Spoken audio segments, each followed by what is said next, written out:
Jadi dan makna satu pada perbuatan itu, yakni satu pada perbuatan Allah Ta'ala itu ialah tidak ada perbuatan yang lain masuklah perbuatan kita, yang lain itu masuk perbuatan kita, perbuatan kita, pergerakan kita, usaha ikhtiar kita hamba ni masuk di dalam kata alam.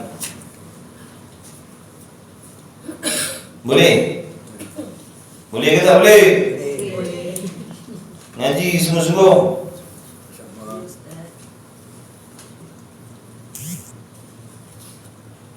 Kalau tak faham ni nanti macam mana nak mentauhidkan? Macam mana nak mentauhidkan Allah kalau tak faham?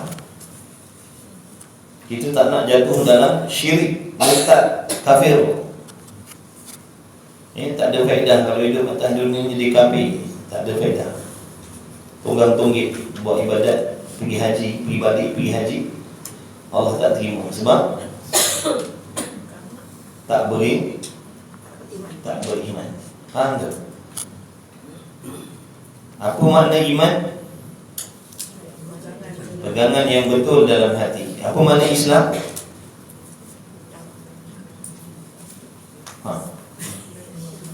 Apa makna Islam? Apa beza Islam dengan iman? Islam ni makna perbuatan yang zahir.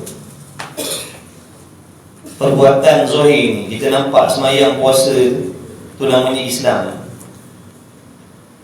Iman ni maknanya pegangan yang betul di dalam hati. Tak semestinya orang yang semayang tu dia tak semestinya orang yang sembahyang itu dia dah beriman dengan Allah. Tak semestinya orang yang haji umrah itu dia dah beriman dengan Allah. Tak pasti. Kenapa? Kerana makna Islam dan iman itu lain. Ada orang semayang hatinya ragu-ragu dengan Allah. Betul? Maknanya dia orang kafir yang semayang. Faham tak? Ada orang pergi haji. Sekarang ni dia haji, sekarang ni dia hajjah, tapi hatinya ragu-ragu dengan Allah. Namanya haji kafir, hajjah kafir namanya. Faham? Faham tidak? Sebab tu kita ni zahir batin kena tahu, kena faham, kena betul. Jangan ingat kita dah semayang puasa tu dah beriman dah. Belum tentu lagi. Iman ni makna pegangan dalam hati yang betul. Ini sembahyang tapi mempertikaikan Tuhan, sembahyang tapi mempertikaikan Quran. Itu namanya orang yang sembahyang tapi kafir. Faham tak? Atas dunia dia selamat, atas dunia dia selamat.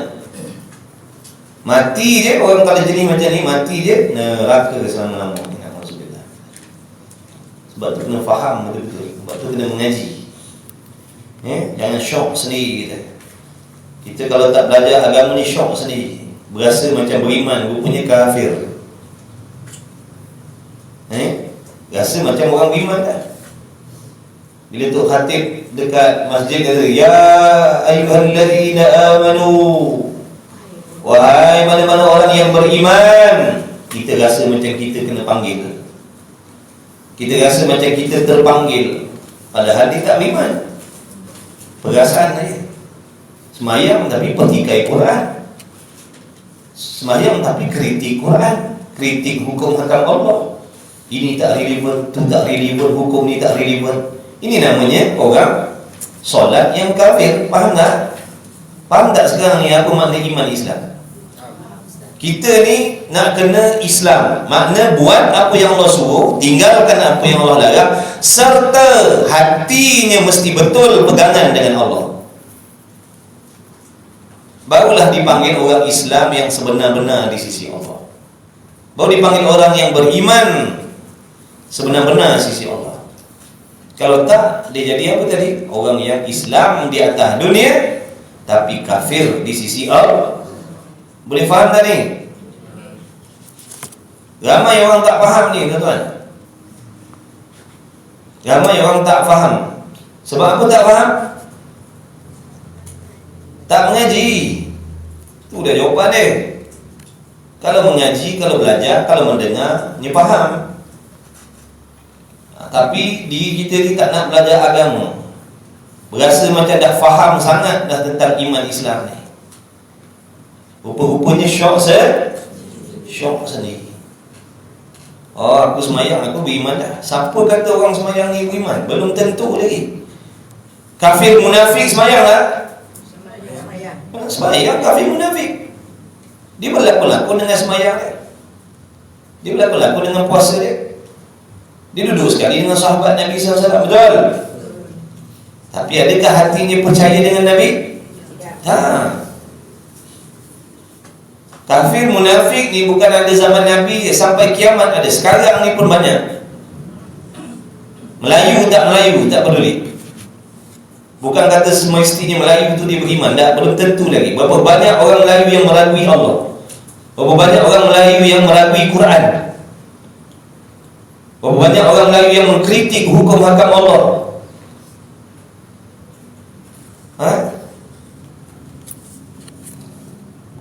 Lepas tu ulama ajak mengaji, ajak belajar agama, dengar tak mau. Sombong. Namanya jahil murakkab. Bodoh sombong nama dia. Bodoh, lepas tu sombong. Dah jahil sombong pula. Dah tak pandai, ulama nak ajar tak mau. Kalau betul tak apa, masalahnya salah. Kalau diri itu dah betul tak apa, tak nak belajar. Ni tak nak, dah lah tak betul, dah tak pandai, dah tak faham, berasa pandai. Bila ulama nak ajar tak mau.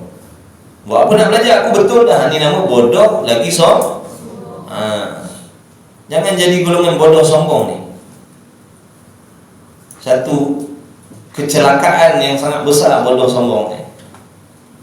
Kalau bodoh yang nak belajar itu normal.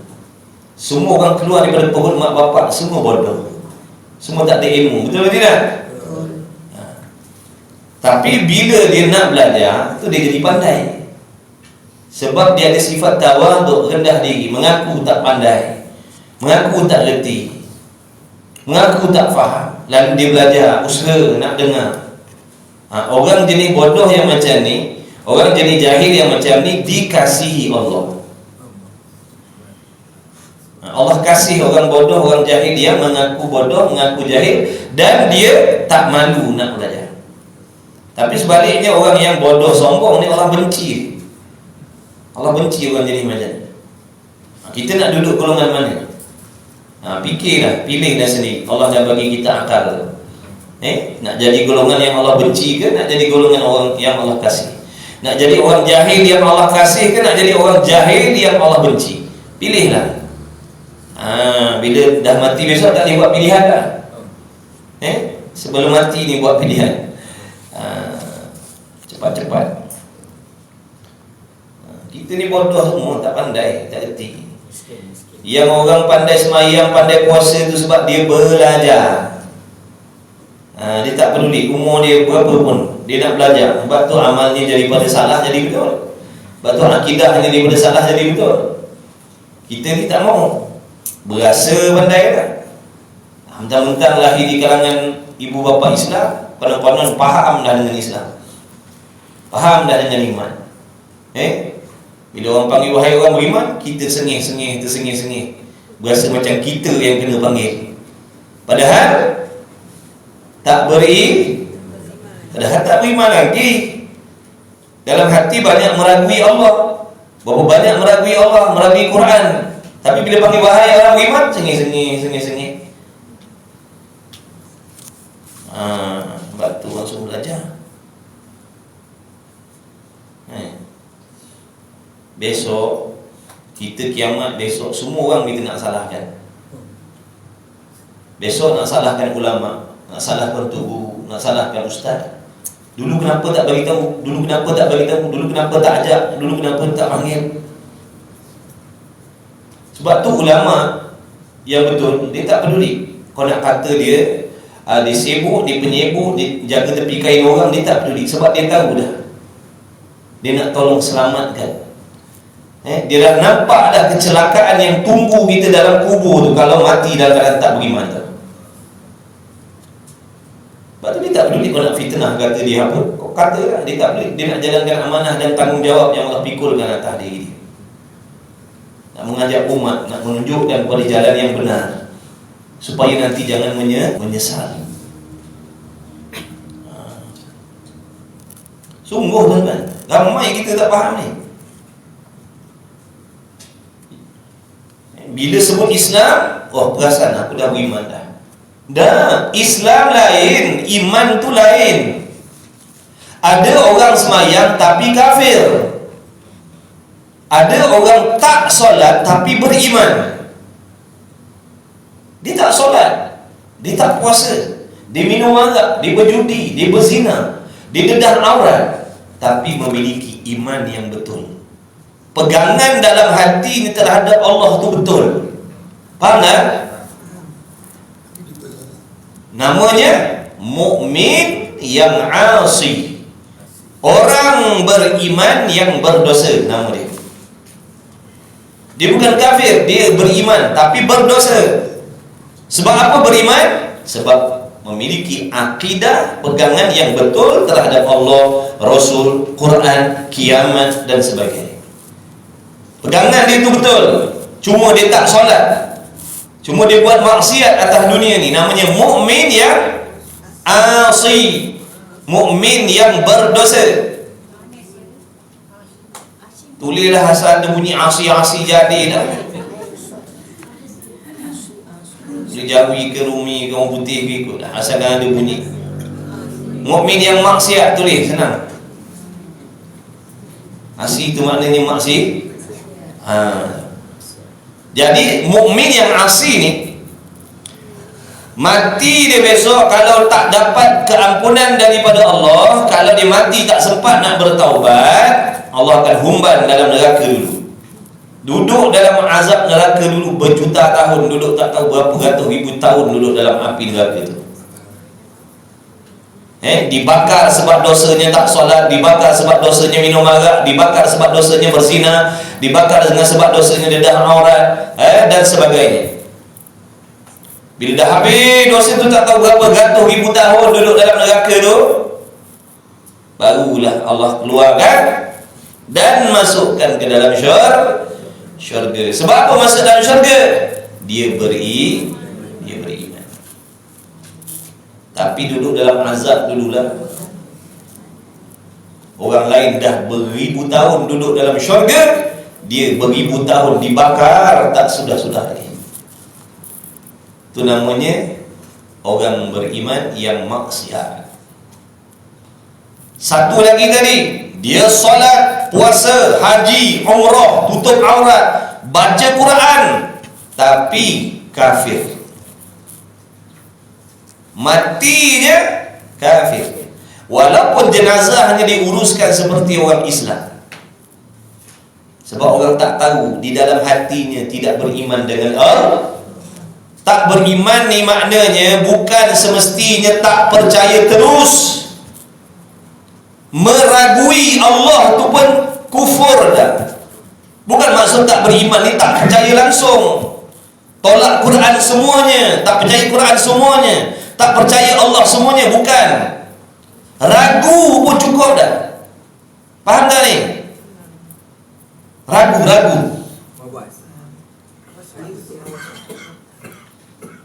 Ragu-ragu. Dia tak percaya sepenuhnya apa yang Allah sebutkan dalam Quran. Ada yang diterima, ada yang ditolak, ada yang disetujui, ada yang dia tak setuju, padahal benda tu daripada Allah. Ini namanya ragu-ragu dengan Tuhan. Kafir. Bukan kata tolak semua baru kafir dah. Faham baik-baik? Dia kata aku bukan tak percaya Allah tu Tuhan, cuma ada je kadang-kadang hukum-hukum dia yang aku tak setuju. Kafir dah tu. Lepas tu suruh mengaji, faham, suruh dengar. Nanti menyalahkan orang. Dulu kenapa tak beritahu? Orang dah beritahu dah, kau tutup telinga, buat pekak. Bodoh sombong. Ulama pesan dah. Sombong, Nanti tak tahu. Ingatkan tak percaya semua bau kafir. Ingat baik-baik. Bukan tak percaya semua, ragu satu je huruf Quran tu kafir dah. Faham tidak ni? Ni jangan buat main-main. Masalah iman jangan buat main-main, tuan-tuan. Ni bukan cerita kecil ni yang kita mengaji ni. Jadilah orang kaya pun, bilioner pun atas dunia ni, kalau kafir apa faedah ni?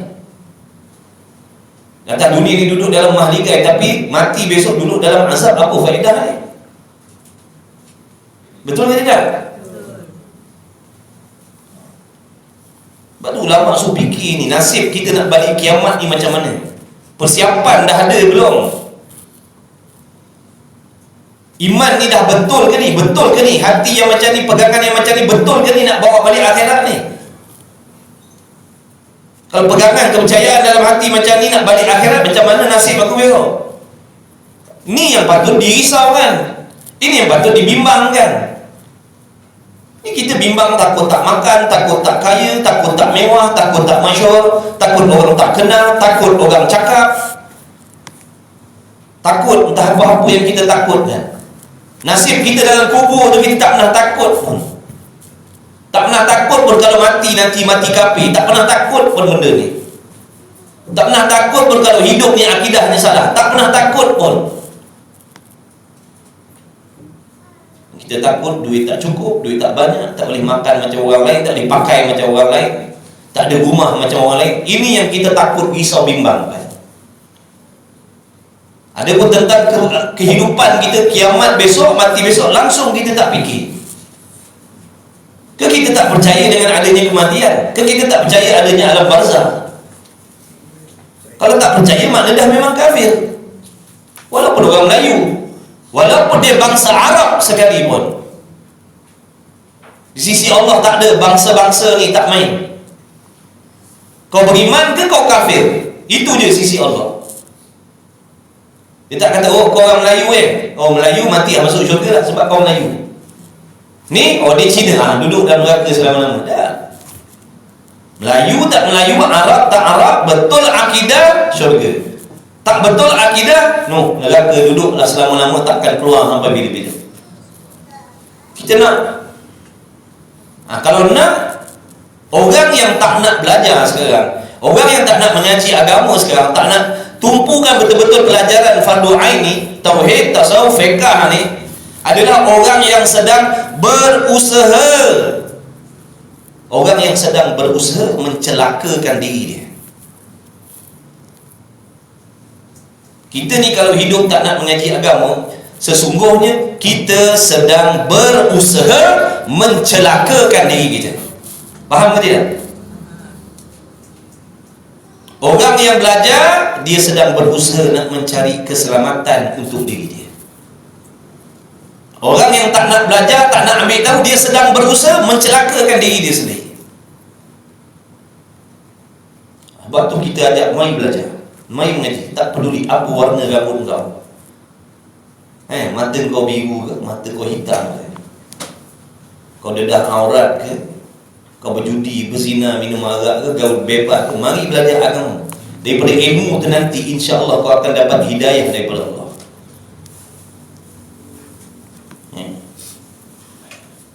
Kita yang mengaji ni pun tercengang-cengang, tuan-tuan. Kita yang mengaji ni pun tercengang-cengang, apatah lagi yang tak mengaji. Takkan yang tak mengaji lebih faham daripada yang mengaji pula? Kalau yang tak mengaji lebih faham, lebih betul kefahamannya tentang ibadat, tutup semua kuliah-kuliah agama atas dunia ni. Tak ada faedah. Sebab tak belajar lebih faham. Tak belajar tu lagi faham tentang ibadat, tentang akhirat. Betul? Tak ada faedah, tutup. Duk buang duit je. AJK masjid nak kena bayar, bergaduh nak panggil penceramah, nak bayar. Oh ni kena panggil ni sebab ni nak kena guna duit. Bukan duit kau, bukan duit nenek moyang kau, duit orang ramai. Yang kau berkira sangat nak bayar orang mengajar, kenapa? Bukan seluk poket kau. Tutup. Tak ada faedah. Sebab tak belajar lagi alim, tak belajar, lebih faham tentang akhirat. Kalau belajar tak faham, kalau tak belajar lagi faham, maka tutup semua kuliah agama. Batalkan semua program-program agama dalam TV, dalam radio, dalam apa kejadah semua, tutup semua. Sebab tak belajar tu menjadikan masyarakat lebih faham dengan agama. Nampak tak? Bila orang cakap nanti kafir, marah. Bila orang kata nanti kafir, marah. Tapi orang ajar tak nak dengar. Ni yang kata bodoh sombong tadi. Dah tak tahu panah apa pagi ni.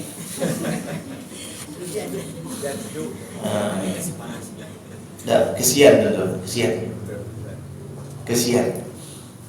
Tuhan punya diri, ya minta ya Allah syurga. Nak syurga apa kalau kau kafir? Kau nak syurga apa kalau kau kafir? Minta Allah terima amal. Nak terima amal apa kau kafir? Yang Allah akan terima amal ni orang yang beriman. Faham ke tidak?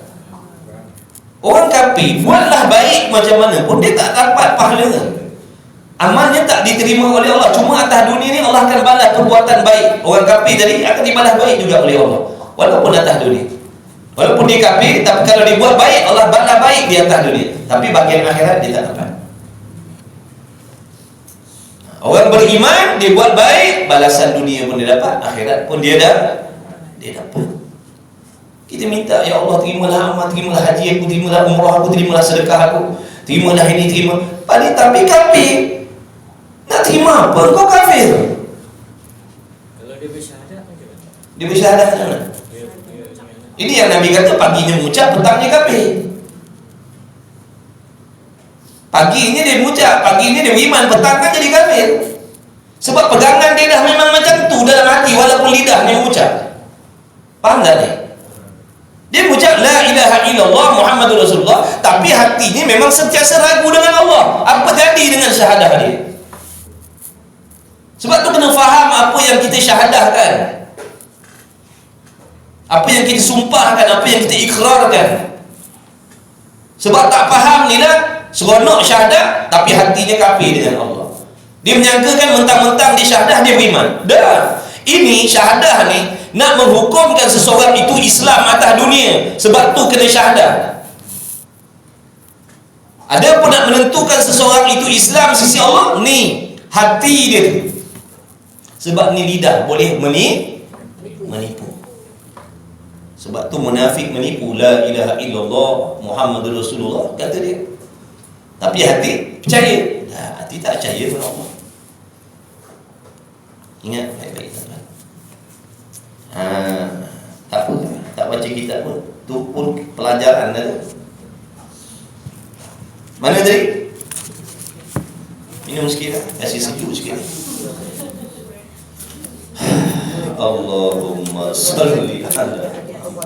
Tak, tuan-tuan, kadang kita berasa nak marah, sebab tak, macam mana nak cakap, macam mana yang begini.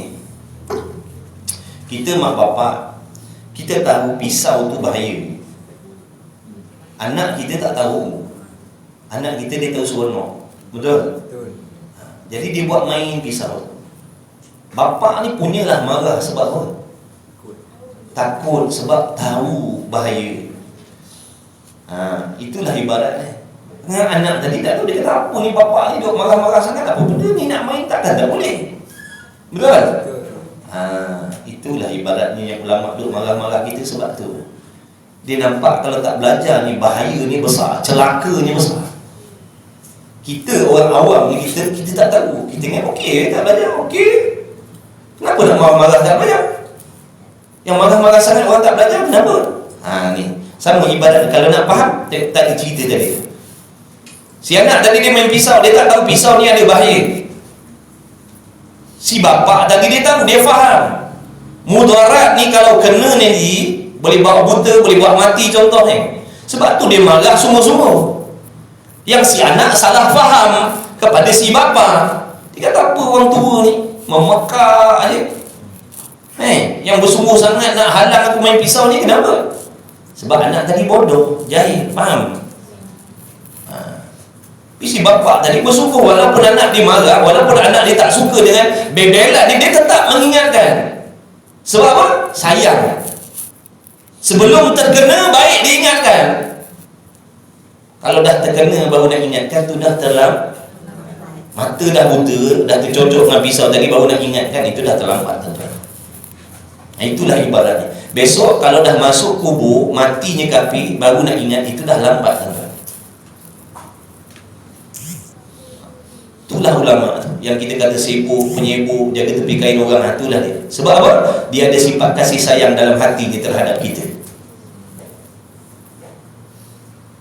Kalau dia tak ada sifat kasih sayang, lantak engkau lah, peduli engkau lah, yang kena bakar engkau, bukan aku. Betul? Kalau mak bapak yang tak sayang anak-anak tadi, kau nak main pisau, mainlah, lantak engkau, yang buta engkau, bukan aku. Tapi Islam tak ajar macam tu, tuan-tuan. Agama Islam ni bukan agama yang mementingkan diri sendiri. Kalau Islam ni agama yang mementingkan diri sendiri, kita ni semua, mak bapak kita, datuk nenek moyang kita, semua tak akan rasa nikmat iman Islam. Cukup dengan Allah bagi Islam kepada Nabi sallallahu alaihi wasallam, dah Nabi duduk diam-diam. Nabi beramal seorang-seorang sudah. Buat apa sahabat-sahabat nak sampai korbankan rumah tangga dia, korbankan bini dia, korbankan laki dia, korbankan anak-anak dia, sebab nak membawa Islam ni. Kenapa? Boleh mereka pentingkan diri sendiri, betul? Buat apa nak sampai menggadaikan nyawa nak menyampaikan agama? Dah tahu kalau sampaikan agama ni memang kalau tak mati sengsara hidup, memang macam tu. Makian, tomahan, fitnah, cacian, inilah orang-orang yang, inilah sunnah Kalau nak cakap benda baik, nak bawa agama ni lah sunnah Tapi sebab apa? Amanah daripada Allah. Sebab agama ni Allah Ta'ala memerintahkan kita supaya jangan pentingkan diri sendiri. Bila kau dah dapat hidayah, kau dah dapat ilmu, kau kena tolong orang lain, kau kena sampaikan. Walau apa pun tanggapan orang kepada diri kau, kau kena sampaikan. Sebab kau kena sampaikan itu kerana Allah, bukan kerana siapa-siapa dah. Orang yang ambil, mujurlah, makna rezeki bagi diri dia. Orang yang tolak, yang sombong, maknanya dia tak ada dia tak ada rezeki. Dia tak ada rezeki. Dia tak ada rezeki. Itulah ulama, tuan-tuan. Tapi kita tak faham kasih sayang dalam agama tu, kita tak faham. Kata ulama, dia tak berhenti kau fitnah lah dia, kau katalah dia apa, dia tetap. Sebab apa? Dia buat kerja Tuhan. Dia buat kerja dia dengan Tuhan. Dia sedang berkhidmat dengan Allah. Dia sedang berkhidmat dengan Allah. Itu ulama yang betul dalam hatinya ada sifat kasih sayang. Dia tak nak tengok saudara maranya, adik-beradik nanti kena bakar di hari kiamat besok. Sebab tu dia ingatkan. Kita tak faham. Kita apa, sibuk ni, memekak, duduk ajar orang belajar. Terpulanglah. Ambil pun minum. Dah minum dah sejuk dah. Bismillah. Tadi nak cerita satu tadi. Satu ni wajib kita mentauhidkan perbuatan Allah, jangan disekutukan perbuatan Allah.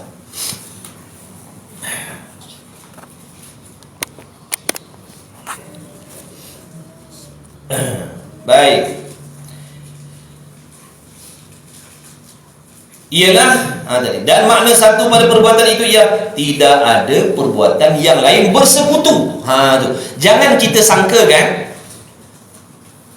kita sangkakan bahawasanya ada perbuatan yang lain, ada kekuasaan yang lain bersekutu, bergabung, bercantum, bersyarikat, bekerjasama dengan Allah Subhanahu wa taala dalam nak menjadikan sesuatu ataupun dalam nak meniadakan sesuatu, dalam nak memberi nikmat ataupun nak memberi bala. Jangan kita fikir macam tu, jangan pegang begitu dalam hati. Makna kalau dapat nikmat itu semata-mata perbuatan Allah. Kalau dapat azab, bala pun semata-mata perbuatan senang ke, susah ke, semata-mata perbuatan Allah. Bukan ada hubung kait dengan pergabungan dengan kuasa lain. Contohnya ni, kelahiran kita ni sebagai manusia atas dunia ni, jangan kita i'tikad lahirnya kita manusia ni sebab bergabung di antara kekuasaan Allah, perbuatan Allah dengan usaha mak bapak kita berkahwin. Faham tak? Lahirnya kita manusia ni dijadikan oleh Allah semata-mata, bukan dengan sebab bergabung usaha mak bapak kita bersetubuh kemudian bercampur dengan kekuasaan Allah lalu lahirlah kita manusia. Tak. Ini yang namanya menduakan Tuhan. Faham tak? Tuan-tuan bekerja pagi, petang, siang, malam, dapat duit, dapat rezeki. Dapat rezeki ni semata-mata perbuatan Allah, bukan bergabung kekuasaan Allah, bergabung dengan usaha tuan-tuan lalu hasil rezeki. Faham tak? Orang yang mengaku dia ni dapat rezeki, kekayaan, harta benda ni dengan sebab apa? Kesan daripada usaha ikhtiar dia bergabung dengan kekuasaan Allah. Ni yang dapat kekayaan, harta benda. Dia dah menduakan Allah, dia dah mensyirikkan Allah dah. Faham tak? Ni kita usaha belajar ni, usaha belajar, usaha mengaji, usaha mendengar dan sebagainya. Tiba-tiba dapat faham. Siapa yang bagi faham tadi? Allah, semata-mata Allah, bukan dengan sebab bergabung dengan kita punya usaha tadi. Usaha kita ni yang katakan alam tadi tu, masih wallah, yang selain Allah. Ingat tu, pegang baik-baik. Mana dalam hati kita, apa je yang kita dapat, buruk ke baik ke, semata-mata perbuatan Allah. Orang tu sakit, disantau, asbabnya, disihir, asbabnya, jatuh sakit. Siapa yang menjadikan sakit pada diri dia tu? Allah. Adakah dengan sebab terlibat dengan sebab usaha si tukang sihir? Dah. Itu sebagai sebab yang tak boleh memberi bekas. Faham tak? Bukan maknanya tukang sihir itu dengan sebab dia itu ada kuasa boleh memudaratkan. Bergabung dengan Tuhan, maka kita pun jadi sakitlah. Jadi kalau orang tanya, kau ni sakit kenapa ni? Sebab hasil daripada pergabungan perbuatan Tuhan dengan perbuatan tukang sihir itu. Ni yang aku sakit ni. Faham tak? Dah, semata-mata perbuatan Allah. Boleh faham? Kalau mengiktikadkan macam tadi, dia dah menduakan Allah. Kafir dah. Semayanglah macam mana pun. Ni yang saya cakap tadi. Syok sendiri semayang awak beriman dah. Rupa dalam hati tak beriman. Dalam hati menduakan Allah tanpa dipergasan. Faham tak? Boleh faham ke tak faham? Usaha ikhtiar tu makhluk sama macam kita. Apa maksud makhluk? Sesuatu yang dijadikan oleh Allah tu makhluk. Tulis. Berapa kali dia beritahu.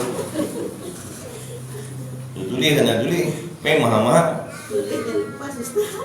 Tulis banyak kali biar setiap muka surat tu ada tulisan tu. Sampai kita bosan tengok macam tengok muka saya.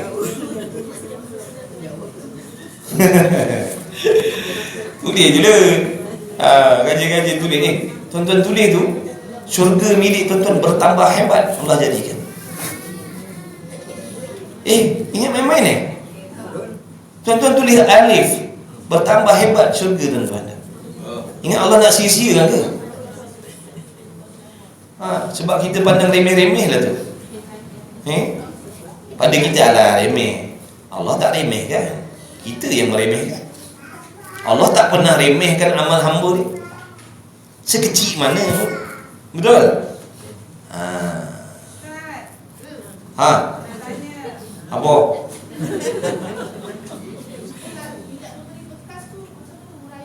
Tak memberi kesan lah. Tak memberi kesan, memberi bekas. Memberi kesan atau memberi kesan? Memberi hasil. Menghasilkan. Memberi bekas tu menghasilkan. Mana? Tak faham memberi bekas. Memberi kesan, tak faham. Terkesan tahu terkesan. Terkesan tahu dah? Tahu tak? Itulah dia. Terkesan, memberi kesan, memberi bekas, itulah dia. Hasil daripada perbuatan tu menghasilkan sesuatu. Saya tumbuk muka kawan saya, lebam dia. Tu. Lebam tu namanya kesan. Memberi bekas. Ni apa lebam ni? Bekas kena tumbuk. Faham tak? Itulah dia, memberi kesan. Jadi tidak ada sesuatu yang boleh memberi kesan melainkan perbuatan Allah. Kita dapat duit tu perbuatan Allah, bukan kesan usaha kita. Usaha kita ni tak boleh memberi kesan. Berapa ramai orang cari duit pagi petang siang malam tak kaya-kaya. Betul? Dah mana dia yang kata perbuatan hamba boleh memberi kesan? Mana? Kalau perbuatan hamba boleh memberi kesan, siapa yang usaha jadi kaya lah. Kenapa ramai yang tak kaya? Kalau kata pelajaran yang tinggi ni menjamin kekayaan, berapa ramai pelajar yang pelajaran tinggi tak kaya-kaya, kerja dekat pam minyak lah. Padahal sijil macam-macam. Mana yang kata usaha memberi kesan kaya? Mana? Betul? Tu yang kata, itulah dalilnya. Perbuatan hamba, usaha hamba tak boleh memberi kesan apa-apa. Yang memberi kesan ni perbuatan Allah. Ada orang tu bengang, belajar pun tak erti, menulis pun tak erti, tapi kaya dia. Kaya-kaya dia, mewah hidup dia. Tapi ABC dia tak kenal. Nampak tak tu? Ilmu kita, kepandaian kita, sijil-sijil kita tu semua ni namanya makhluk Allah, ciptaan Allah, perbuatan Allah yang tak boleh menghasilkan apa-apa pun. Tu orang panggil sebab yang tidak boleh memberi bekas. Kita makan nasi, usaha, asbab. Tiba rasa kenyang. Mana datang rasa kenyang tu? Allah yang jadikan. Bukan kesan daripada makan. Faham? Bukan kesan daripada makan.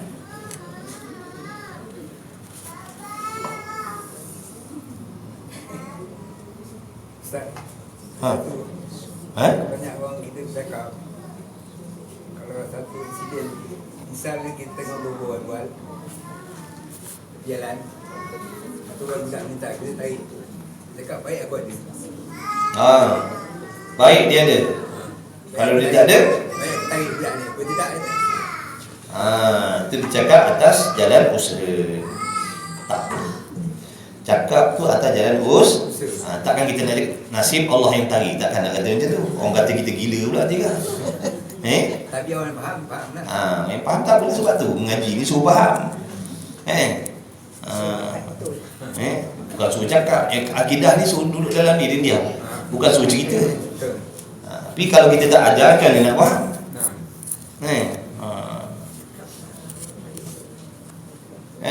Macam tu. Jangan kita kata, kenapa budak tu tadi selamat? Sebab Allah tarik dia ke tepi tadi. Orang kata gila dah ni. Faham tak? Nama akidah ni suruh nak belajar ni, nak suruh faham tentang benda ni. Jadi bila dah belajar, maknanya dia cakap tu bukan maksud dia iktikad. Faham tak? Aku yang tolong tarik budak tu tadi ke tepi. Mulutnya cakap, tapi akidahnya Allah yang menyelamatkan. Kalau cakap dengan kawan kita, Allah yang tarik budak tu tadi tu. Lepas tu yang bawa lori tu pun Allah yang bawa lori tu tadi tu. Dah betul? Gila dah. Duduk seorang dalam hutan jawabnya. Betul? Sebab tu benda syariat jangan duk campur dengan hakikat macam tu. Tapi Ustaz ni nak tanya, dia kata sejuk mak bapak dia pasal dia tak kena ni. Apa dia? Dia kata Insiden berlaku. Tapi tak ada memberi kesan maknanya yang parah lah. Dia kata sejuk perut mak bapak dia. Sejuk perut mak bapak dia. Tu bukan sejuk perut, dah insiden tu kecut perut dah tu.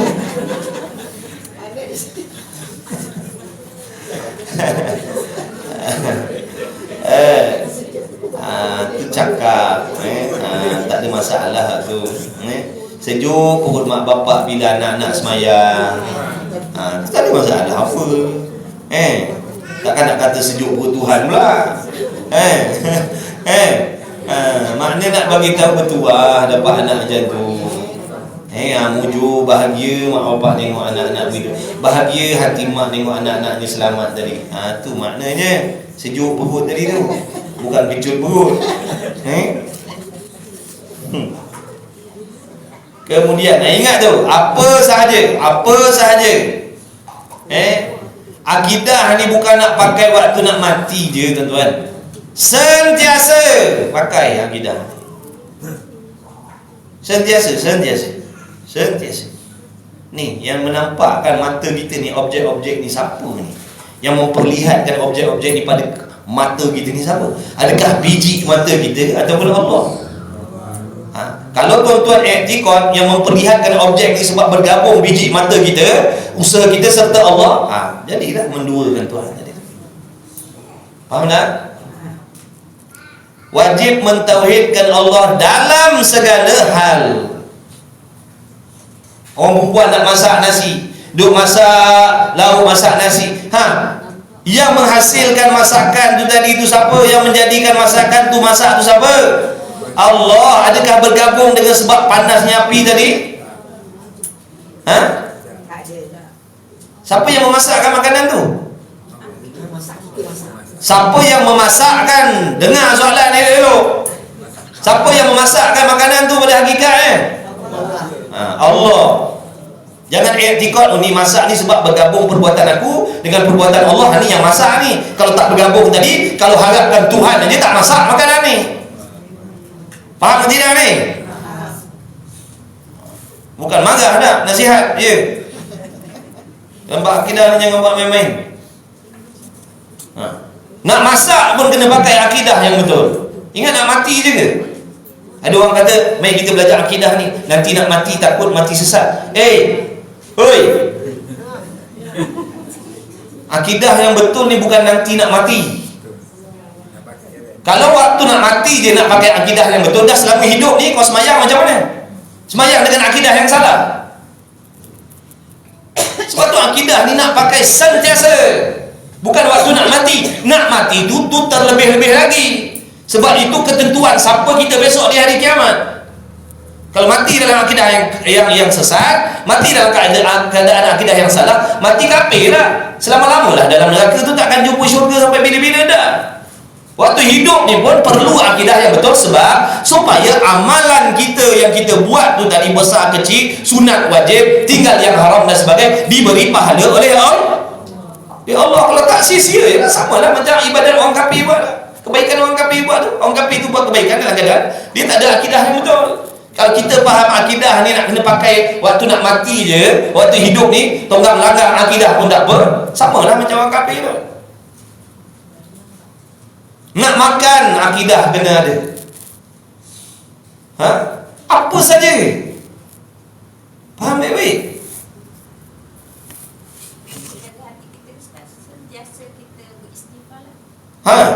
Nak jaga hati kita kena belajar. Jangan istighfar je. Istighfar tak belajar tak akan jadi. Belajar, faham kan? Daripada faham baru kita boleh jauhkan diri daripada kefahaman yang salah. Bila kita faham baru boleh jauhkan diri. Oh, makna tak boleh percaya macam tu. Sebab dah ada ilmu. Nampak? Tu kata ilmu ni nak jaga kita. Bila kita faham, kita tahu tak boleh akidah macam tu. Tak boleh percaya macam tu. Percaya macam tu kufur. Sebab dah ada ilmu tadi kan. Dah faham kan? Kalau tak belajar tak tahu, ni kata aku ni, kita ni lahir sebab itulah Allah Ta'ala serta usaha mak bapak kita. Itu yang kita lahir ni. Maknanya dia dah menyemutukan perbuatan Allah, menyamakan, menggabungkan, mensyirikkan perbuatan Allah dengan yang lain. Jangan apa pun buruk baik yang kita dapat, itu semua perbuatan Allah semata-mata. Faham? Pemakan rasa kenyang tu Allah lah yang memberi kenyang. Bukan campurkan usaha kita. Kalau makan tu rasa sedap, Allah lah yang bagi rasa sedap. Bukan campurkan usaha kita pandai masak tu. Faham? Tapi tak payah cakap lah akidah. Lama kan laki dia tadi, sedap ya awak masak. Mana pula saya masak? Tuhan yang masak. Pelampangan sekali. Orang kata akidah. Pas suruh benda cakap benda hakikat macam tu. Pandainya awak masak hari ni, sedapnya. Mana pula saya masak? Abang ni cakap baik-baik Allah yang masak. Gila dah tu, dah nak gila dah. Bukan cakap Allah yang masak, Allah yang bagi sedap. Allah yang bagi sedap tak apa. Betul lah, Allah yang bagi sedap, bukan kita yang bagi sedap. Kita siapa nak bagi sedap? Siapa kita? Kita ada kuasa ke nak bagi sedap, nak bagi tak sedap ni? Ada? Ada kuasa tidak? Tak ada. Kemudian Kita miskin, Wak. kita Miskin. miskin. Betul ke? Ya ke?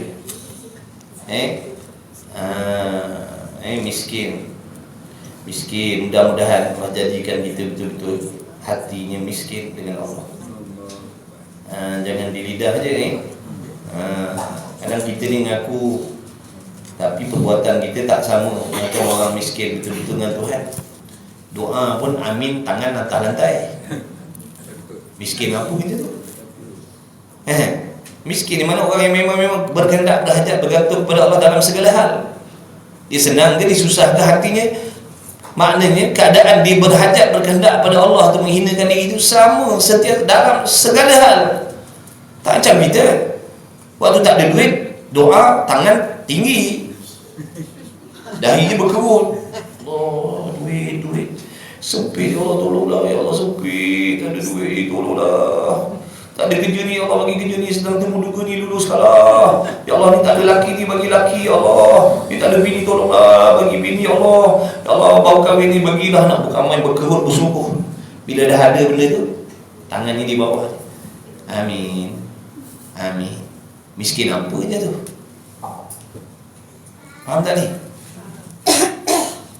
Miskin tu macam Nabi-Nabi, Rasul-Rasul, Waliullah tu. Dia sentiasa hatinya macam tu. Kita ni dah, waktu susah doa kita bersungguh, hati kita bukan main berhajat dengan Allah. Waktu dah ada kesenangan, kelapangan, kita doa pun dah main-main dah. Mulut sahaja duk baca doa, hatinya ke lain dah. Perasan ke tak perasan? Makna kita belum ada apa-apa lagi. Hati kita tak baik, cuma perasan je baik. Perasan konon-konon dah macam betul dah belum lagi. Betul-betul tu tengok contoh tu, wali-waliullah macam tu. Dia senang ke, dia susah ke, pergantungan hatinya pada Allah tu sama je. Kalau waktu susah dia doa begini, waktu senang pun dia doa begini. Kita dah waktu susah doanya begini, waktu senang doanya tangan atas dan tu imam baca doa kita amin. Sebab apa? Kocek dah tebal, poket dah tebal. Waktu tak ada hari tu, Tok Imam doa, kita yang paling kuat sekali amin kat belakang kau ni. Sebab tengah tak ada duit. Ni kita kata dah okey ni. Ini kita kata orang hati dah baik dah. Ni yang kita sengih seorang-seorang ni, orang lain jahat, kita je yang baik ni. Sebab tu ngaji ni suruh tindik diri sendiri, biar nampak hakikat diri kita tu siapa. Biar nampak yang kita ni belum ada apa-apa lagi pun. Yang namanya bekal ibadat ni, tak payah perasan lah. Tak payah perasan. Sayang perasan tuan-tuan. Sebab tu orang yang ada ilmu dia akan nampak duduk diri dia di mana. Orang yang tak ada ilmu, dia tak nampak diri dia mana. Dia merasakan dirinya ada pangkat dah, ada martabat dah sisi Allah dah. Sebab dia jahil. Pernah ditanyakan kepada seorang waliullah, apa yang kau nak katakan tentang amal ibadat kau? Dia kata, aku yakin sesungguhnya amal aku tidak diterima oleh Allah. Sebab apa? Dia tahu apa yang sebab-sebabnya yang menjadikan amalannya tak diterima oleh Allah. Sebab tu dia jawab begitu. Kita kalau tanya, confirm syurga lah. Apa yang kau nak katakan amalan yang kau buat selama ni? Garanti Tuhan terima lah. Mesti Tuhan terima punya. Tu kita. Sebab kita jahil. Orang ada ilmu, dia tak akan cakap macam tu. Dia takut nak ngaku situ sebab dia nampak salah dia. Kita sebab tak nampak salah kita, nampak salah pandai. Lagi Satu ni pun ni nak kena terang dulu ni. Ingat tu, apa saja buruk yang datang pada kita, baik yang datang pada kita, benda yang datang pada kita tu benda yang kita seronok, yang datang pada kita tu benda yang kita tak seronok, semua itu adalah hasil daripada ketentuan dan perbuatan Allah semata-mata. Kita pergi mancing dapat ikan, bukan sebab bergabung dengan usaha kita, dah Allah yang memberi rezeki itu, faham? Bukan sebab bercampur usaha hamba campur dengan kekuasaan Allah, campur dapat rezeki. Salah. Itu namanya menduakan perbuatan Allah. Kita makan ubat, kita sakit, pergi buat rawatan, pergi rawatan, jumpa doktor, jumpa gini, jumpa gitu, sembuh. Yang memberi kesembuhan itu semata-mata perbuatan Allah, bukan bergabung kemahiran doktor campur dengan kekuasaan Allah. Campur dua tu hasil kesihatan. Dah. Itu namanya menduakan Allah. Boleh faham tak setakat ni? Alhamdulillah. InsyaAllah. Baru 3 baris macam ni. Dah nak ambil dah? Tak apalah dah. Banyak dah sebenarnya, sampai tak tertulis. Di mana?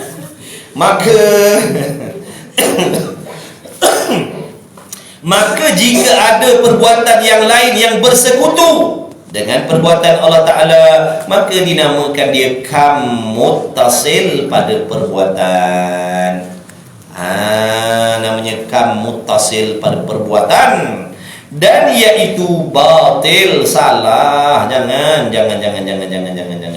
Jangan pernah merasakan apa-apa sahaja yang jadi, yang berlaku dalam diri kita ataupun di luar diri kita itu dengan sebab bercampur usaha hamba dengan perbuatan Allah. Jangan.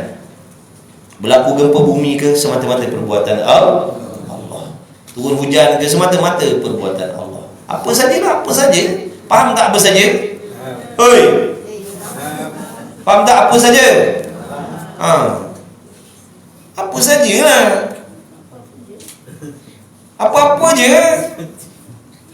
Semua itu hakikatnya perbuatan Allah. Kita berniaga, tiba-tiba ramai berdua-dua orang datang kedai kita. Adakah dengan sebab kita punya poster-poster tadi? Adakah dengan sebab promosi kita? Dah. Semata-mata perbuatan Allah. Faham tak? Semua. Oi. Semualah. Faham tak semua? Kedai kita macam mana tu? Orang tak nampak kerja kita? Orang tak nampak kedai kita? Apa masalah? Dia buta memang, dia tak nampak. Masuk pelanggan macam mana? Pelanggan tak masuk macam mana? Pelanggan tak masuk? Pelanggan nak pergi kedai lain, dia tak masuk kedai kita. Kalau dia tak nampak, Allah yang menutup penglihatan dia. Faham? Bukan usaha tukang sihir no. Faham tak? Kan kata semua tadi. Tadi kata dah faham. Kan ada lagi kalau ni sama. La ilaha illallah Muhammadur sama. Semua. Kan ada lagi kalau macam ni macam mana pula? Sama. La ilaha illallah Muhammadur Rasulullah. Perbuatan Allah semata-matanya dalam hati kita. Faham? Itu namanya pegangan dalam hati, bukan suruh cakap. Namanya akidah, pegangan dalam hatinya begitu. Bagus betul. Barulah namanya orang yang mentauhidkan Allah namanya.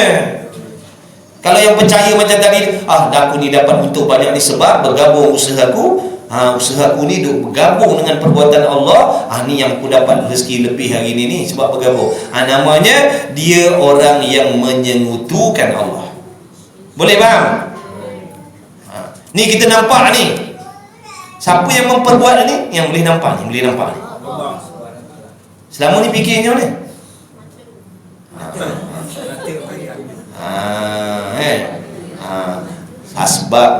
Sebabnya hukum sebabnya mata, tapi hakikat yang menggambarkan, menunjukkan objek-objek di semua pada mata kita adalah yang memperdengarkan suara ni pada telinga kita perbuatan Allah. Yang kita bangun sembahyang, rukuk, iktidal, membaca, memikir, semuanya itu perbuatan Itu yang nak ada sebenarnya dalam hati kita ni, sentiasa. Cuma khusus dalam solat tu nak dididik secara khusus. Mudah-mudahan di luar solat pun begitu hatinya. Dalam solat tu secara khusus, maknanya ingat daripada apa sahaja pikiran kita yang kita boleh fikirkan dalam solat tadi, wazifah urusan solat kita tadi, dengan niatnya, dengan waktunya, dengan bacaannya, mengingat erti maksudnya, lepas ni nak buat apa, lepas ni nak buat apa, lepas ni nak bergerak macam mana, semuanya itu hakikatnya adalah perbuatan rukuk, iktidal, sujud. Dia merasakan ini semua perbuatan Allah. Dia mengingat Allah itu juga pertolongan Allah. Sepenuh-penuh hatinya mengingat Allah.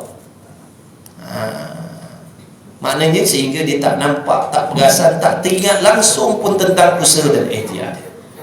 Tak nampak langsung diri dia, tak nampak langsung usaha ikhtiar dia. Sebab diri dia, usaha ikhtiar dia itu masuk dalam kata tadi itu, masih wallah, benda yang selain daripada Allah. Faham tak? Dalam solat tu, itulah solat orang-orang tu, orang hebat-hebat tu. Sebab tu dia lain, solat dia lain. Kita ni merasakan diri kita yang semayang. Kita memandang usaha dan ikhtiar kita memandang ilmu kita memandang tenaga kita. Sebab tu yang kita ni nak ujub, nak orang puji, sebab kita pandang ini semua adalah hasil daripada usaha kita, perbuatan kita. Tu yang kita nak orang sebut, nak orang tanya tu. Kalau orang tak sebut, tak tanya, kita jadi merajuk. Sebab apa? Kita merasakan ini semua hasil usahaku. Kenapa kau tak tanya khabar? Tapi bagi orang yang sedar, semua ini hakikatnya perbuatan Allah. Aku nak mikir ni pun Allah yang tolong, nak ingat ni pun Allah tolong, boleh membaca ni pun Allah yang menjadikan, boleh keluar suara ni pun Allah yang menjadikan, gerak gigi daripada qiyam, rukuk, iktidal, sujud dan sebagainya. Semua ni perbuatan Allah. Dia tak ingat pun diri dia. Sebab tu dia tak ada ujub riak dalam ibadat dia. Dia tak nak pun, tak terlintas nak orang puji. Sebab apa? Nak puji apa? Hakikatnya Allah yang tolong semua. Kita ni memandang diri kita ni, tu yang nak orang sanjung, nak orang puji tu. Faham tidak? Orang tu dalam solat pun begitu hatinya, luar solat pun macam tu. Kita ni kalau dapat dalam solat, tak tahu nak cakap dah. Dalam solat ni lah serba-serbi dunia ni masuk dalam kepala otak kita. Allahu Akbar, nampak muka laki, nampak muka bini, nampak muka anak, nampak muka kawan, nampak muka macam-macam. Nampak kereta, nampak motor, nampak duit, nampak kerja, nampak ni, duit tak ada, rezeki tak ada, bila nak kaya, semua dalam sembahyang kita. Lepas tu sengih-sengih, aku orang soleh dah, kalau mati ni husnul khatimah dah ni. Perasan tak habis-habis kita. Macam mana solat kita? Nabi ni solat macam tu ke? Dah. Kenapa kita perasan sangat kata dah okey dah? Orang lain semua banyak salah. Sebab apa? Itulah. Heboh-heboh dosa orang. Kita punya kelemahan sendiri pun tak perasan. Rupanya banyak, rupanya. Sudah-sudahlah. Kita punya dosa ni tak sempat ke tidak kita nak settlekan ni. Kita punya salah ni tak sempat tidak nak settlekan, nak betulkan ni. Yang herot sini, yang herot sana, kemek sini, kemek sana, tak sempat nak repair ni. Umur dah tak banyak. Sudah-sudahlah, dosa orang tu pedulikan. Doakan dia jadi baik, sudah. Kalau kita orang baik, doakan orang lain jadi baik. Kalau kita suka doakan yang jahat, maknanya kita belum baik lagi. Faham tak ni? Inilah suruh mengaji. Saya cakap macam ni bukan makna saya baik dah. Ini peringatan, sama-sama beringat. Saya cakap ni sebenarnya hakikat nasihat untuk diri saya sendiri, sindiran untuk diri saya sendiri. Tapi kalau ada tuan-tuan yang kata, konon-konon nak tunjuk baik dah, dia pun 2 kali 5, itu terpulang ke orang, ikut ke orang.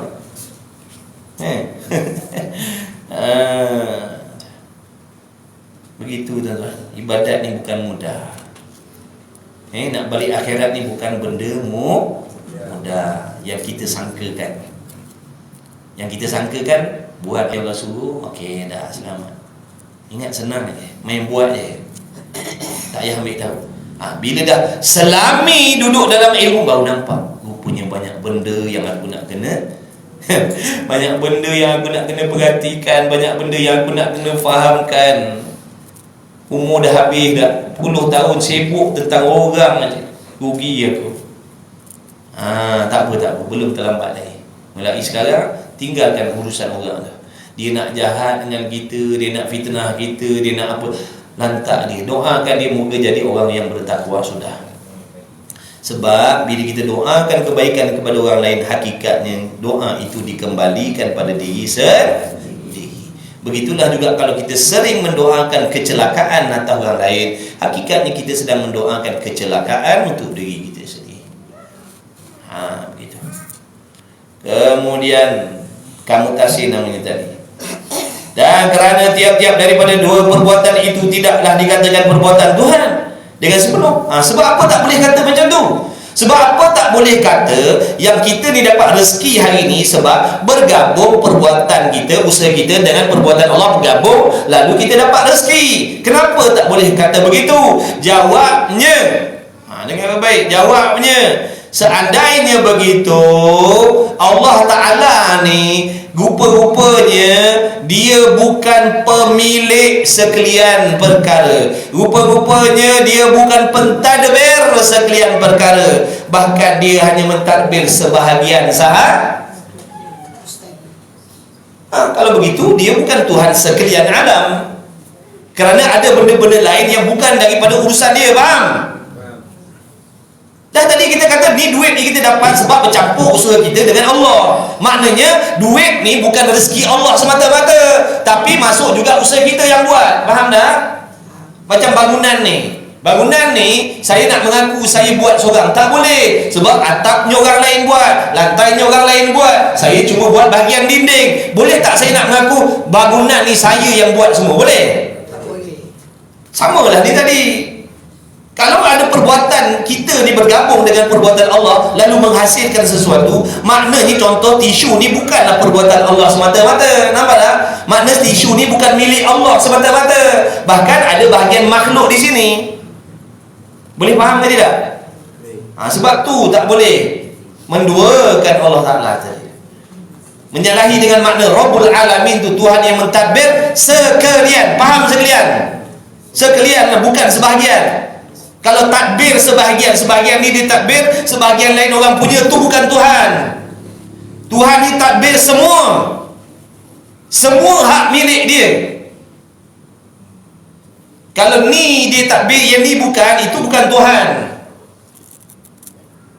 Faham maksud Tuhan? Tuhan ni mentadbir semuanya sekalian ni, tubuh badan kita, setiap urat ni, setiap bulu roma ni milik Allah semua. Organ-organ dalaman kita ni milik Allah semuanya. Kesihatan kita milik Allah, mata kita milik Allah. Betul? Sekarang ni kita duduk dalam aman, betul? Keamanan ni milik Allah. Kita duduk dalam selamat sekarang kan? Keselamatan ni milik Allah. Sebab tu kadang-kadang bila kita tak bersyukur, dia ambil balik milik dia. Tapi kita yang tak sedar diri, kita merasakan Allah ambil milik kita. Tu yang timbul marah. Padahal Allah ambil hak milik dia sendiri. Betul ke tidak? Hak dia milik dia. Tapi kenapa kita marah kalau tahu tu hak Allah? Ni kata tadi lidah ni senang nak cakap. Semua ni milik Allah. Baik, Allah uji. Allah uji. Allah ambil sikit duit kita, timbul marah dah. Allah ambil sikit kebahagiaan rumah tangga kita, timbul marah dah. Tadi padahal kata semua milik Allah, tapi bila Allah ambil balik dia punya, kita marah. Cakap senang. Sebab tu jangan mudah nak mengaku beriman kalau tak diuji oleh Allah. Nak kata beriman tak? Sebab tu Allah bagi ujian, baru tahu dia benar-benar beriman ataupun berlakon saja. Terus milik Allah, milik Allah, milik Allah. Kita milik Allah, anak bini kita milik Allah. Allah ambil nyawa anak kita, Allah ambil nyawa bini kita, Allah ambil nyawa laki kita.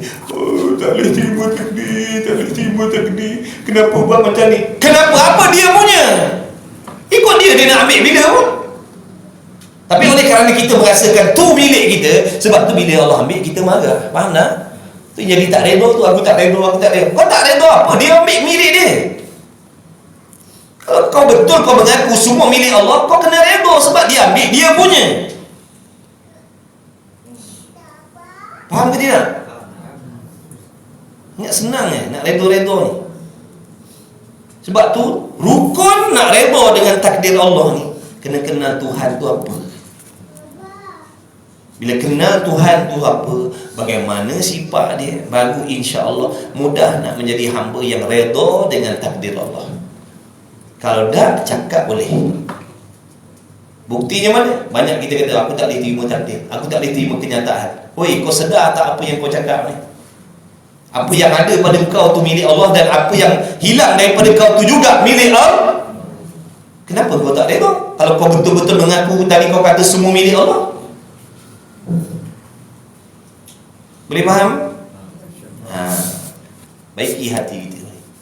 Baiki balik hati kita ni. Banyak salah ni, banyak salah dengan Tuhan ni.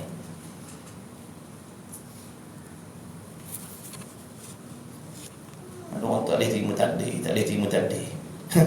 Kau tak boleh terima takdir kenapa? Dulu kau bohong, dulu kau kata kau mengaku semua milik Allah. Zahir batin kau milik Allah. Apa yang ada pada kau semua milik Allah. Allah pinjamkan buat sementara. Kau patut bersedia bila-bila masa Allah akan ambil milik dia. Pakcik-pakcik bagi saya pinjam. Pinjam. Walaupun dah 15 tahun saya pakai spek ni, sepatutnya saya kena sentiasa ingat ini milik pakcik, bukan milik saya. Sampai satu masa pakcik nak ambil, saya tak boleh marah sebab pakcik punya. Saya kena redha, tak apalah, dah memang milik pakcik, ambil lah. Terima kasihlah selama ni bagi pinjam lah. Patut begitu. Pakcik ambil balik sebab saya salah guna. Sebab selama ni saya tak syukur, saya salah guna. Jadi sekarang ni pakcik ambil balik hak milik pakcik atas kesalahan saya. Saya kena redha lah. Kalau tak ada kesalahan pun, pakcik nak ambil balik pun tak ada masalah. Tak ada masalah, memang pakcik punya, memang abang-abang punya. Tapi bila saya merasakan ni milik saya, bila pakcik ambil, dia timbul marah. Aku tak boleh terima takdir, aku tak boleh terima kenyataan yang dia ambil benda ni daripada saya. Tak boleh terima sebab apa? Berasa saya pun ingat baik-baik. Jangan pernah lupa. Daripada sebesar-besar perkara sampai sekecil-kecil, zahir dan batin semua ni milik Allah. Milik Allah. Kita kena sentiasa standby. Allah tak akan ikut kehendak kita. Faham?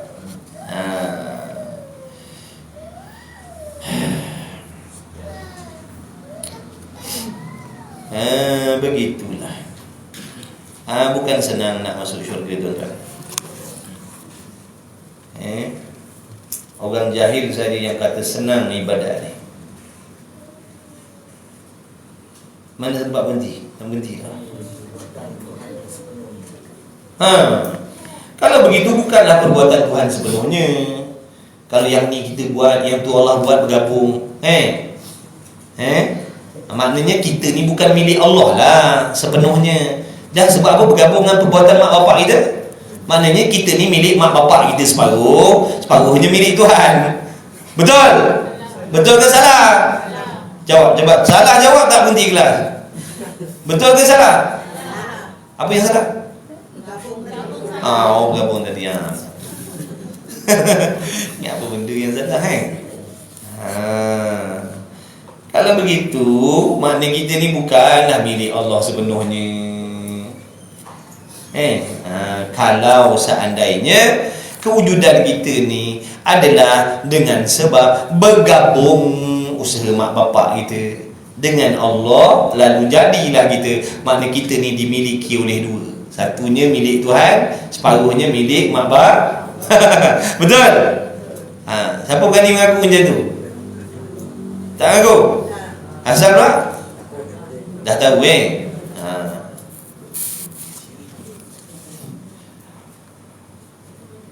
dan iaitu batil. Salahlah. Kerana tiap-tiap dua perbuatan itu tidak dikatakan perbuatan Tuhan dengan sepenuh, maka tidak boleh lagi dikatakan Tuhan. Kalau begitu, tak layaklah nak dipanggil Allah itu Tuhan. Kalau seandainya ada benda-benda, ada tempat-tempat yang luar daripada pentadbiran dia. Faham tak? Sebab maksud Tuhan ni pemilik apa? Sekalian. Kalau dimilik sebahagian dia, itu bukan Tuhan. Jadi kita ni milik Allah sekaliannya.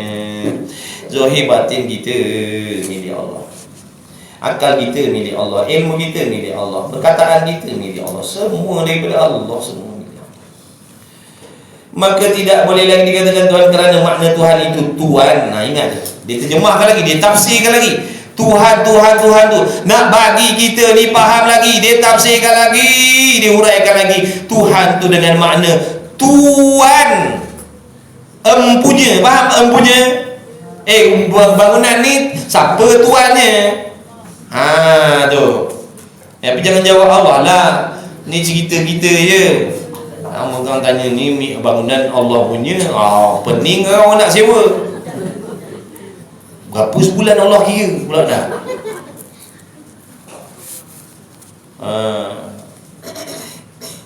Hati jangan lupa. Jangan lupa. Maka tidak boleh lagi dikatakan Tuhan kerana makna Tuhan itu Tuhan sekalian perkara. Dan apabila ada dua, nescaya dikatakan Tuhan setengah perkara. Tuhan setengah perkara. Kalau dah setengah perkara bukan Tuhan dah. Tuhan ni pemilik sekalian perkara. Tuhan ni pemilik sekalian perkara, bukan pemilik sebahagian perkara. Faham ke tidak?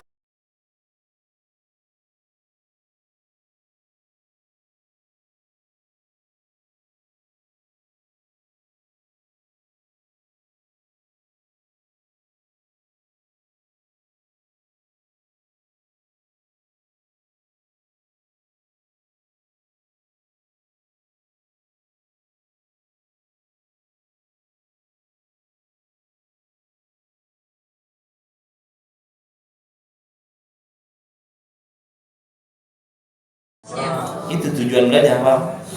Sebab tu Allah pilih kita duduk dalam majlis ilmu, sebab Allah tahu yang kita ni banyak benda yang kita belum tahu dan belum faham. Sebab tu Allah dekatkan kita dengan ilmu. Allah nak bagi faham, supaya kita boleh perbaiki ibadat kita, baiki hati kita dengan Allah.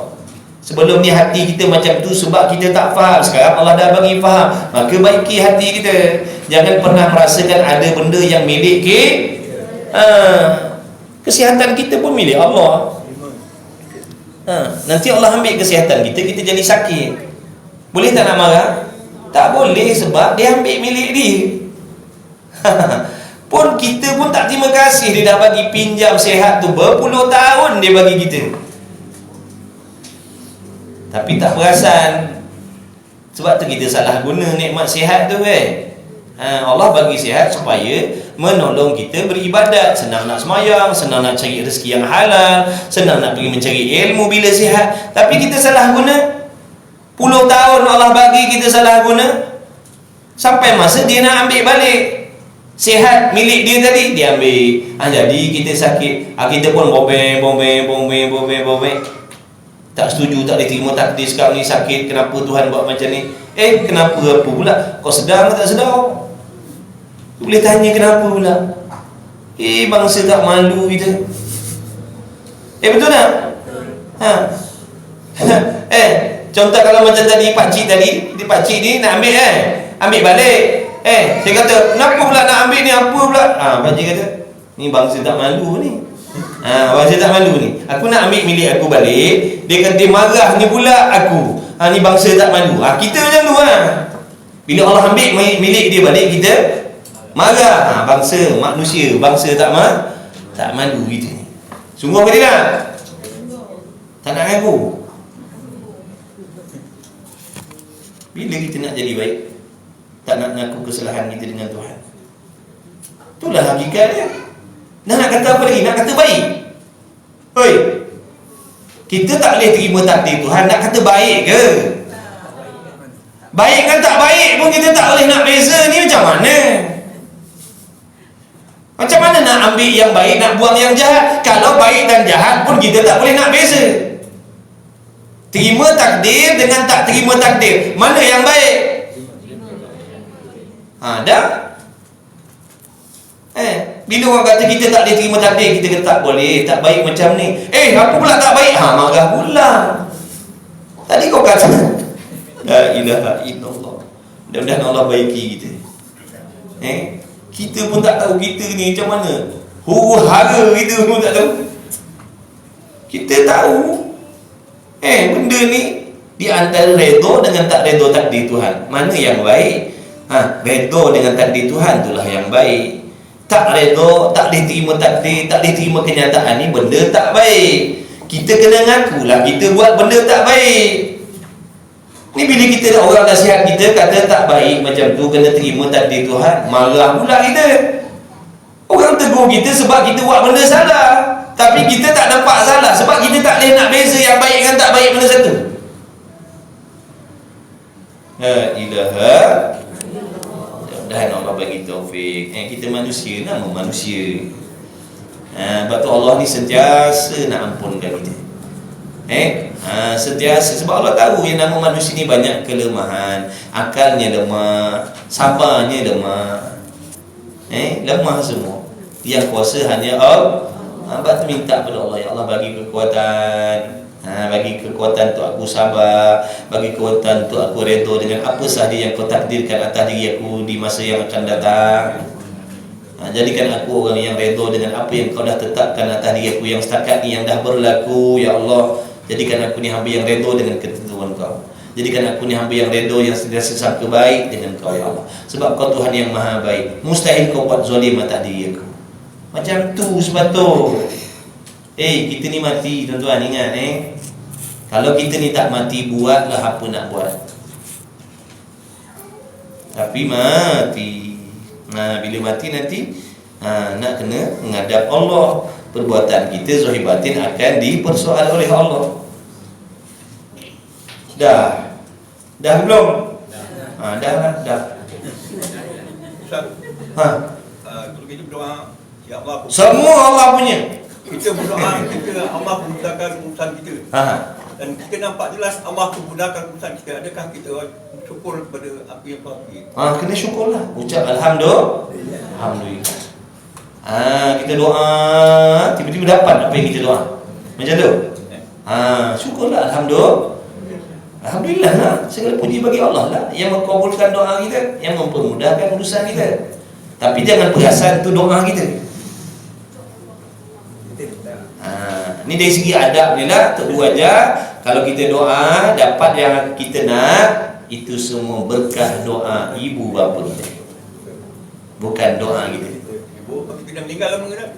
Doa dia dulu. Sekarang pakcik doa kata anak cucu pakcik.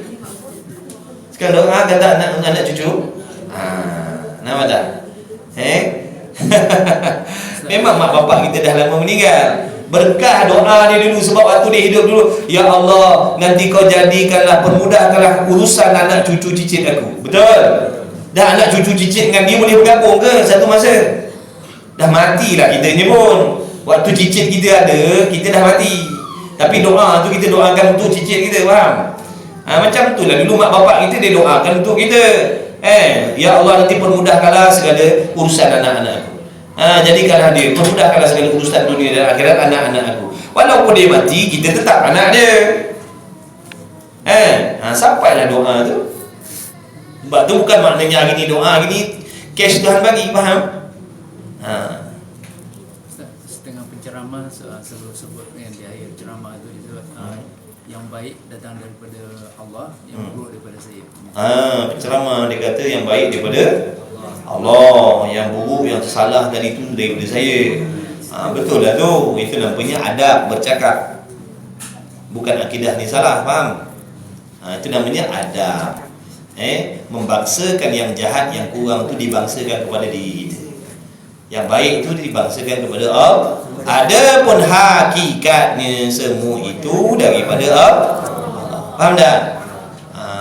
Kalau kita cakap begini, tuan-tuan, ni kelas kita nak habis ni. Jadi tadi yang tersalah tu semua Allah lah yang buat ni. Yang baik-baik tadi pun Allah, tapi yang salah-salah tadi pun Allah lah. Jom kita baca doa. Itu namanya kurang hajau namanya, faham? Namanya kurang hajau dengan Tuhan, faham?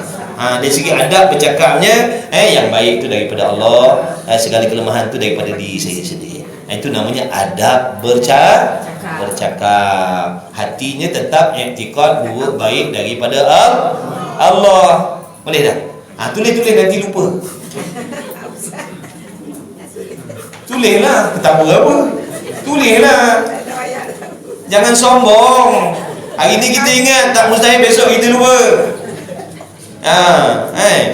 Saya suruh tulis, nak tengok siapa taat tulis. Dia nak murid, kata nak murid dia kena taat guru. Tulis. Tahu apa tulis, maksud tulis. Masa Ustaz mengajar ni, ada setengah orang anggap Ustaz ni yang berkata-kata, yang berapa ni cakap. Macam mana? Macam mana? Siapa maknanya? Itu hati dia tadilah. Sebab tu apa pun Pandang pun. yang kita pandang, yang kita lihat, yang kita dengar, hati kita tu kena ingat semua itu perbuatan Allah. Begitu. Kalau niat pun macam tu. Berniat. Dia kata ada terlintas. Kan kata semua tadi. Yang baik dia buat jahat. Semua. Nak menangis lah kejap. Macam mana aku nak terangkan ni.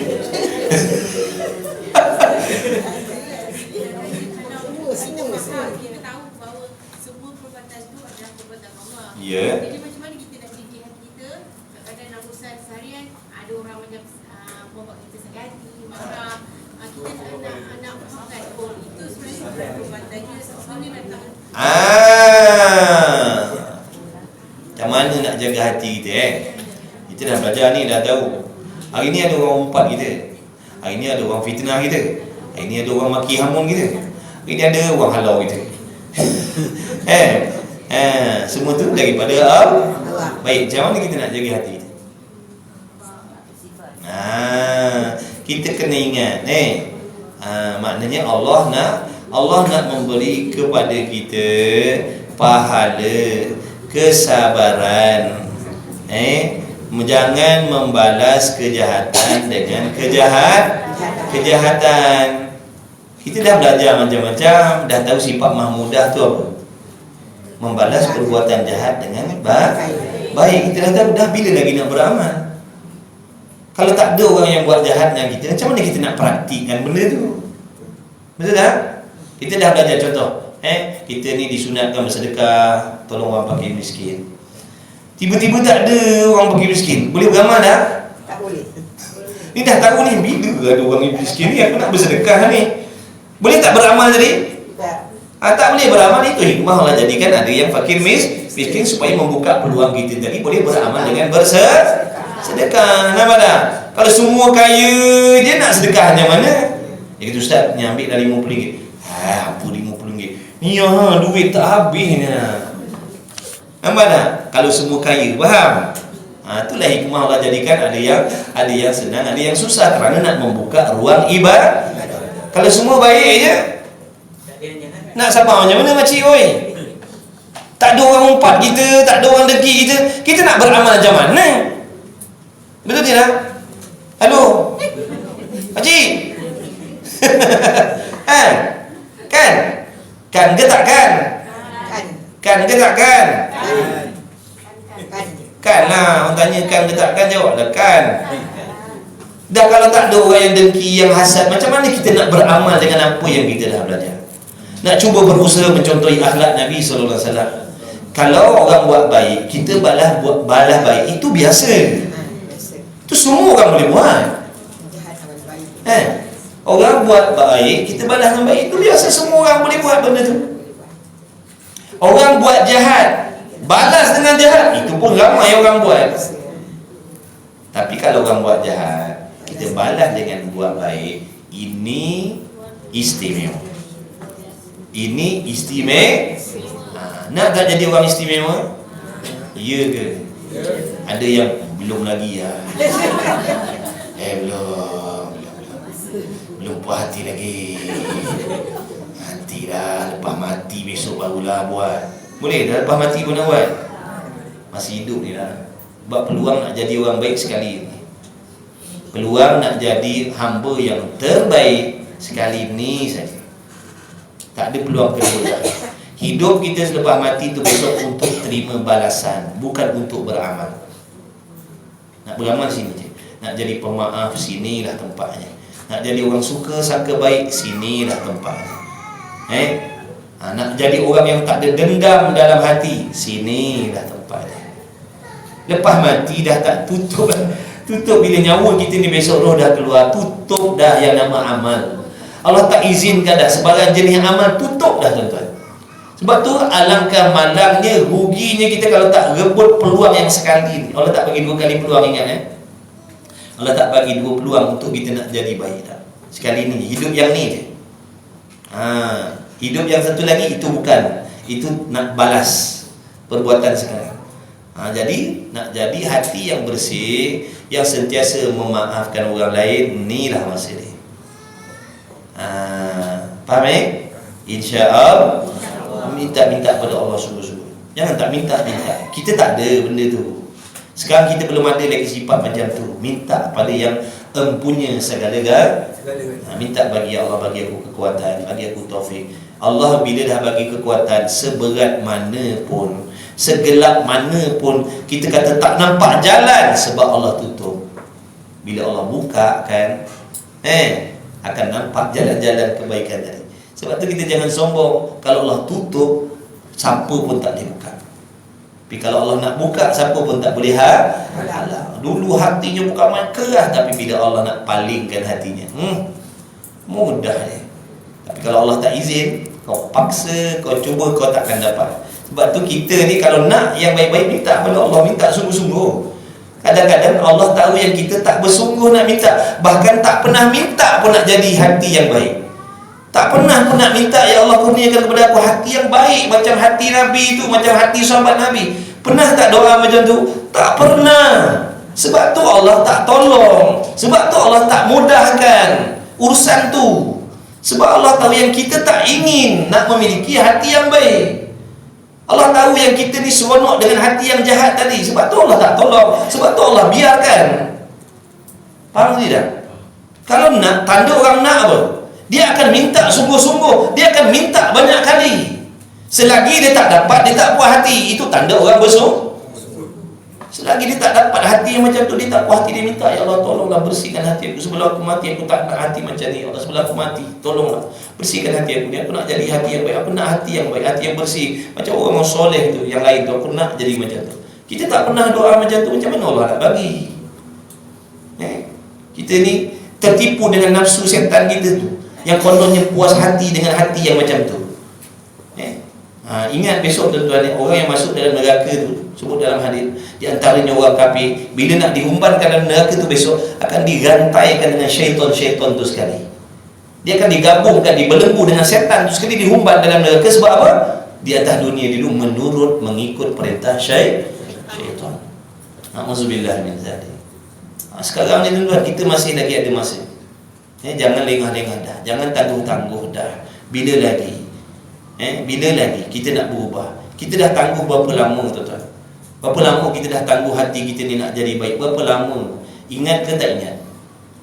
Berapa lama dah kita bertangguh nanti dah nak jadi baik? Perasan tak dah puluh tahun? Dah andai kata kalau mulai hari ni kita tak cuba ubah, tidak mustahil sampai mati kita akan bawa hati yang macam ni. Sebab tu sekarang ni kena ada niat dan azam nak memiliki hati yang baik. Sekarang ni kena letak azam. Kalau rasa berat sekarang ni, kalau ada rasa berat, itu daripada syaitan. Dia membisikkan jangan. Itu dah syaitan. Sebab dia nak kita ni memiliki hati yang macam tu, supaya kita sentiasa dalam kebencian Allah. Jadi jangan turunkan dia, jangan ikutkan dia. kena perang, kena lawan. Fikirkan kebaikan, fikirkan janji-janji baik yang Allah nak bagi pada kita kalau kita memiliki hati yang baik tadi.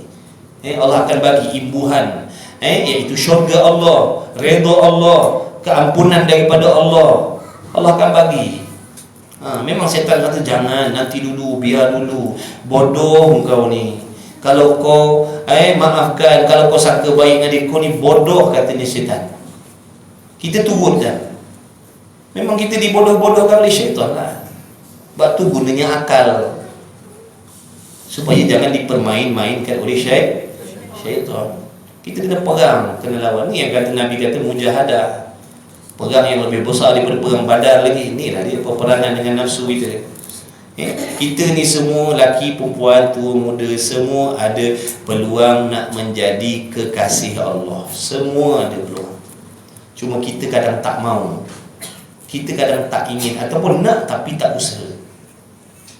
Nak jadi kekasih Allah tapi tak usaha ke situ. Boleh ke? Kena usaha. Kena usaha. Usaha pula mesti bersungguh. Dia tak boleh melepaskan batu di tangga, tak jadi.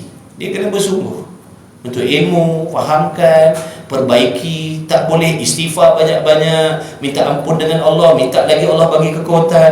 Macam tu lah cara dia. Bukan semata-mata tak ada tangan doa-doa tapi kita sendiri tak usaha.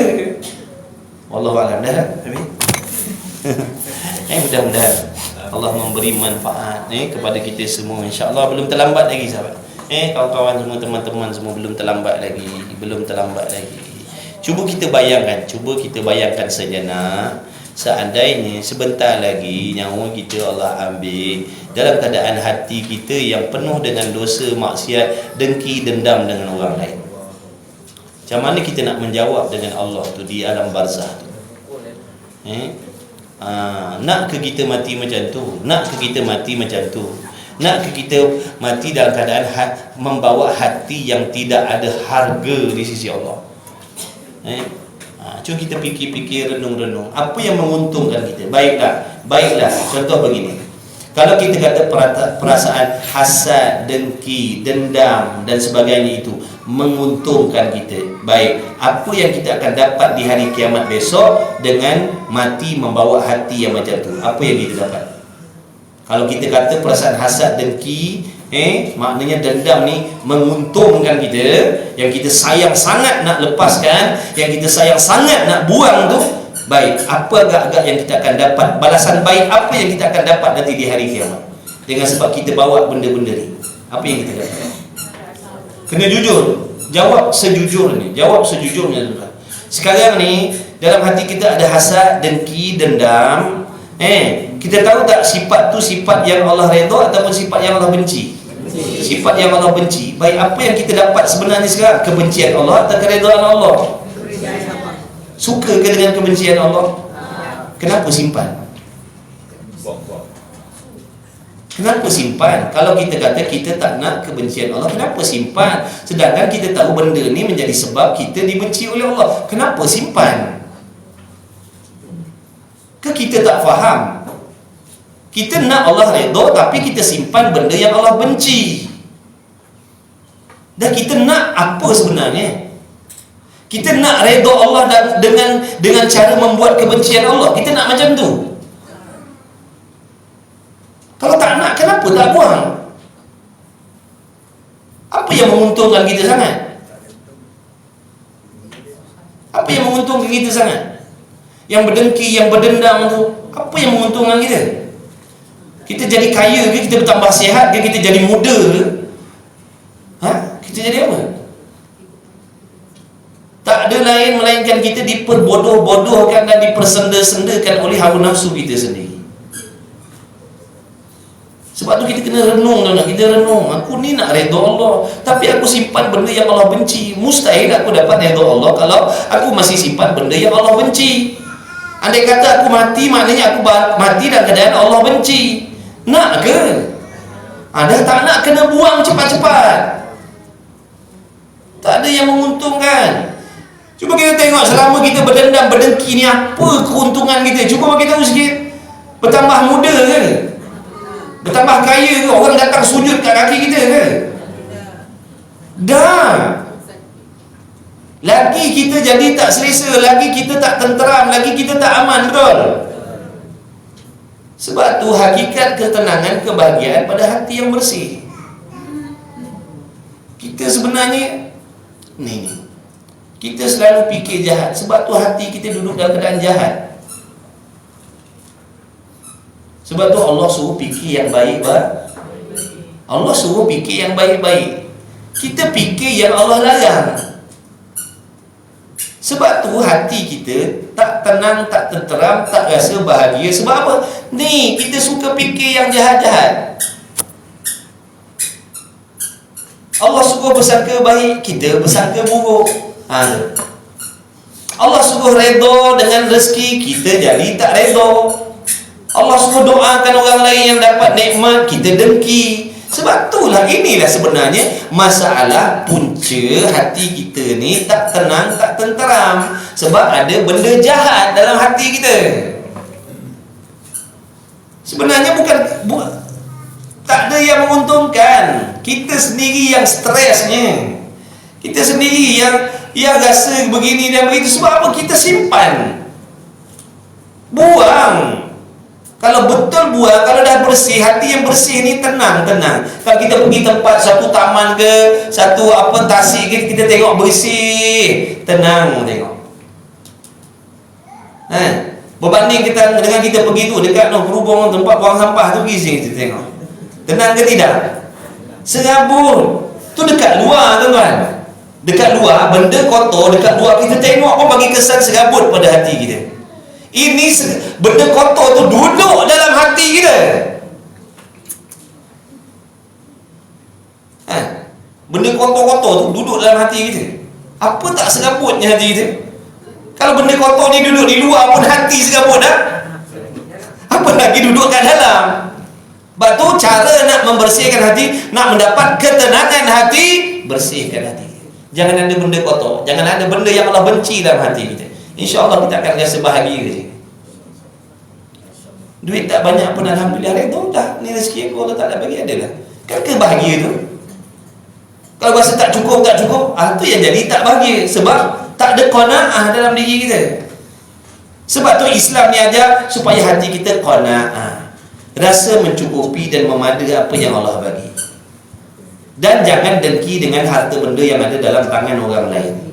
Tapi kita tak nak ambil sifat ni. Kita nak ambil sifat tamak, kita nak ambil sifat berasa tak cukup. Ini yang menyebabkan kita hati kita kacau bilau. Apa pun hati kita, tuan-tuan. Dah lah, wallahualam.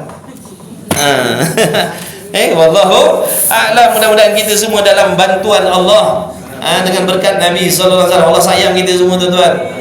Allah sayang kita. Muju Allah Ta'ala tak ambil nyawa kita malam tadi. Muju Allah Ta'ala tak ambil nyawa kita malam tadi. Kalau Allah ambil dah nyawa kita malam tadi, pagi ni kita dah dikebumikan, dah tentulah pagi ni tadi kita sedang diazab oleh Allah. Sebab apa? Hati kita belum baik.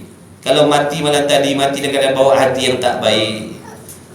Sebab itulah Allah sayang kita. Allah tak ambil nyawa kita malam tadi, Allah bagi lagi peluang hidup. Allah rezekikan lagi dengan nasihat-nasihat agama. Sebab Allah nak suruh kita mendapat kebaikan.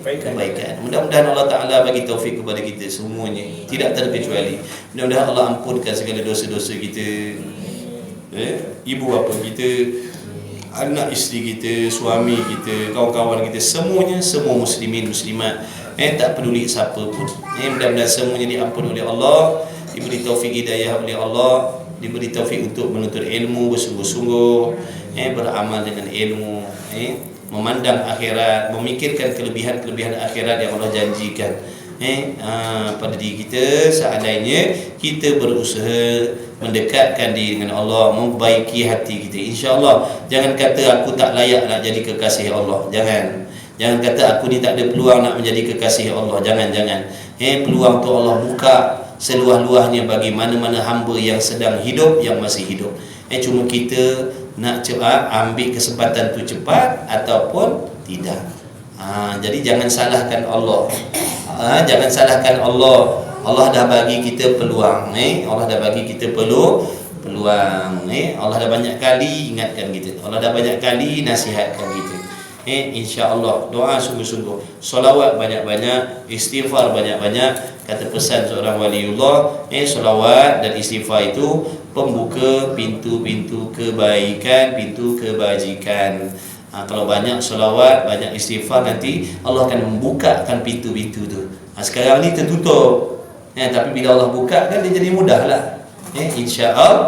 InsyaAllah dengan berkat Nabi Muhammad SAW, dengan berkat majlis ilmu, dengan berkat doa ibu bapa kita, dengan berkat doa alim ulama orang soleh, segala doa kita, hajat kita yang tersurat, yang tersirat di dalam hati kita sesungguhnya diketahui oleh Allah. Semoga dipermudahkan oleh Allah Subhanahu wa taala. Mudah-mudahan kita Allah Subhanahu wa taala pilih mati sebagai penuntut ilmu yang diberi pahala syahid, yang naik darjatnya seolah-olah pangkat kenabian, yang nanti akan dihimpunkan oleh Allah di hari kiamat di padang mahsyar bersama orang-orang soleh, orang bertakwa.